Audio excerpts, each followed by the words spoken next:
Hi everybody. Hey, in my last video, I am in the power of self-concept. I discussed the fact that your self-concept determines what you're experiencing in life or what you're going to experience in life.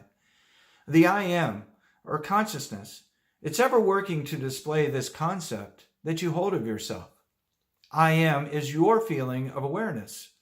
In other words, consciousness. This feeling of awareness is to feel alive, awake, that you exist. And we all have it because we are all this I am. If you have a dream or a goal in life, a passion, something you want to pursue, you want something better maybe. Maybe you're not too happy with the way your life is at this time, unhappy with your job, not enough income, relationship issues.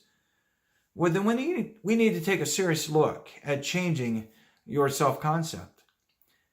As Neville Goddard states, it's only by a change of consciousness, by actually changing your concept of yourself, that you can build more stately mansions, the manifestations of higher and higher concepts. So the first step we need to undertake in this venture is to become clear on just exactly what is consciousness, right? So what exactly is consciousness? And that's what I want to discuss in this video, is because consciousness, consider that nothing exists if you're not conscious of it. Duh. Consciousness is the one and only reality. I mean, it is the cause substance of the phenomena of life, according to Neville. Basically, things only exist if we're conscious of them. So you could say that consciousness is the cause, the substance that created it. Now, if we go with this idea, then it would make sense that anything coming from that cause, consciousness, would have to be something made up of consciousness, right? I mean, if a rose begets a rose, well, the new rose, it may bloom a different color, maybe a bigger bloom, maybe grow a bit taller, but it still has the same characteristics as the original rose, right? So if consciousness is the creator or the cause, then it would follow that anything coming from this consciousness would be and must remain forever a part of consciousness. Whatever you would see would still be consciousness, just different variations of it, a higher or a lower variation of the very same original consciousness. So in a nutshell, if your consciousness is the only reality, it must be the only substance. There couldn't be anything else. So the things you see with your eyes, the experiences that you experience in life, that which you touch with your hands, you feel, you sense, they're all products of your consciousness.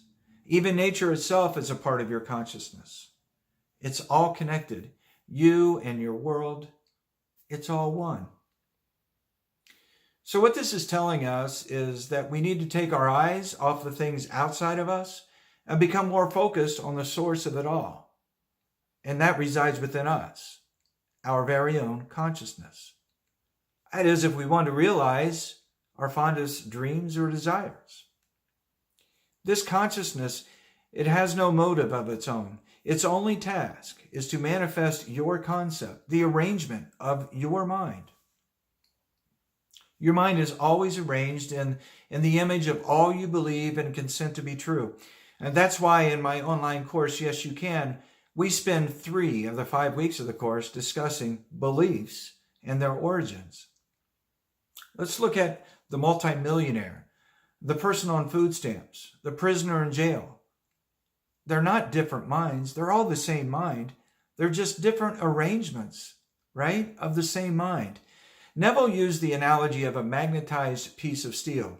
A piece of steel, after it has been magnetized, well, it's still the same piece of steel it was before it became magnetized.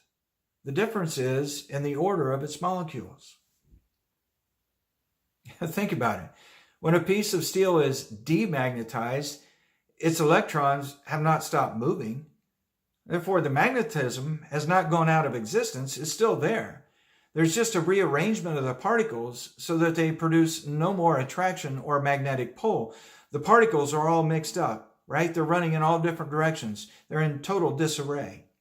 But when the particles are lined up, right? When they're marshaled into ranks, when they face in one direction, that same piece of steel becomes magnetized, focused. Magnetism is not generated. Do you see this? It's displayed.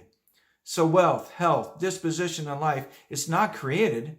They're all displayed or manifested by the arrangement of your mind, your concept of yourself.